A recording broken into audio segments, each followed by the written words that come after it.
worst thing is not to be told that your child has cancer, but to be told you're out of options.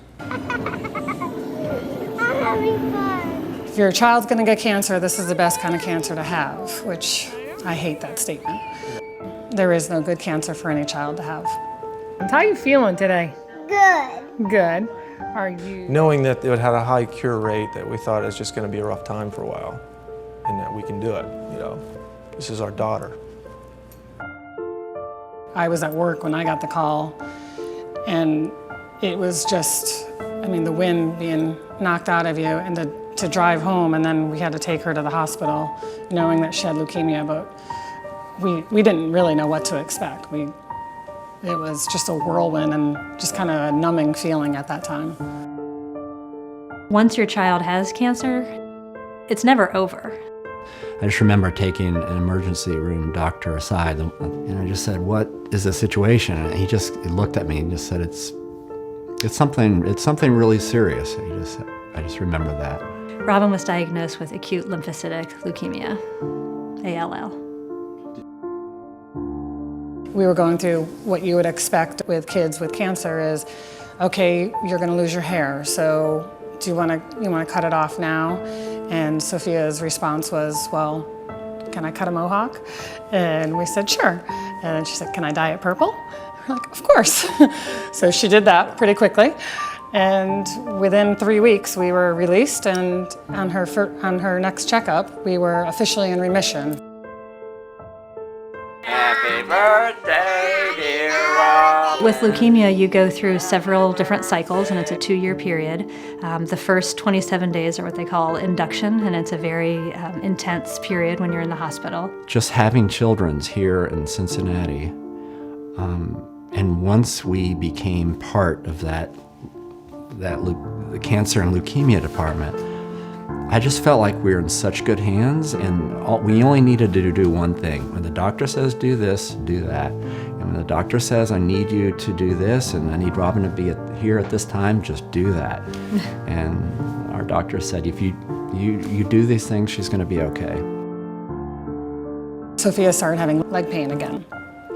And we brought her into Children's, and they thought she was having another side effect from the chemo. Well, a couple more weeks goes by, and she was the one who said, this feels like cancer pain. Sure enough, the blood work proved it was a relapse. And at that point, we went into high risk category. You get kind of numb a little when you get told a few times that you're out of options and maybe this will work or maybe that. Before we started the harsh chemo, we became aware of a clinical trial going on in Philadelphia called the CAR T-cell therapy. So our oncologists had talked to us, and they said, just as a safety net, if we can do this, we can harvest Sophia's T-cells before we start the harsh chemo, and in case we need them, we've got them. And we're like, we hope we don't even need this. But in hindsight, it was the best decision we made, because as soon as we learned her cancer was refractory, at that point, our only option was clinical trials. She slowly started to come out of that storm, and we saw this transformation where, like, her smiles were coming back, her spunk was coming back, she was determined to walk again, and we're like, holy cow, it's working. And then little bumps started appearing on her head, and they did another biopsy. And this time we found out that the cancer was outpacing the T-cells. We couldn't stop it. Sophia told her brothers that she was going to heaven. Nico, her older one, said, how long do you have? And she said, about 2 weeks. And he's like, really, 2 weeks? And she goes, I know, that long, can you believe it? And she's like, what do you want to do? So we fulfilled a 6-year-old's bucket list. I'm having fun. She ended each day saying it was the best day ever.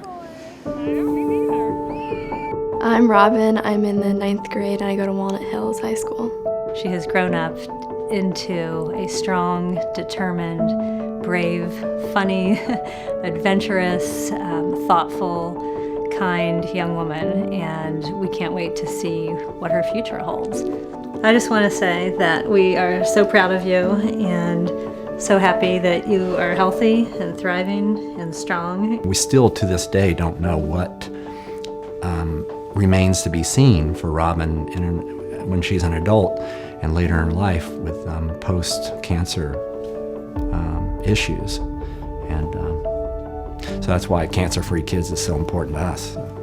Kids have their entire lives ahead of them, and cancer robs that of them. And our therapies, we're making headway, but they're not perfect. They have lots of side effects, and for some kids, we still can't cure them, and that's where technology can really come and help, and we can give really leading edge and compassionate care through innovation.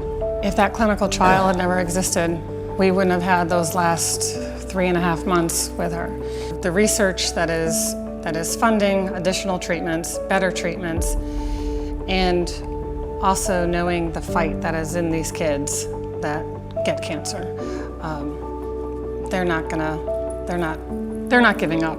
You're raising money locally from people, and then you're giving the money away locally to the Children's Hospital research doctors. That's just amazing to me. Cancer-Free Kids provides a real essential function, and it takes those great ideas and breathes life into them. And so a lot of great therapies wouldn't exist without Cancer-Free Kids. Cancer research saved Robin's life, and we know that for too many kids, that cure didn't come soon enough, and we want to make sure that every kid has a chance to thrive, just like Robin is doing now. I saw and still see what it did to our Sophia, and if it's a main wish of my life is that no other child has to go through that. If there's a way we can help that, by all means. So that's why we would want to help Cancer-Free Kids.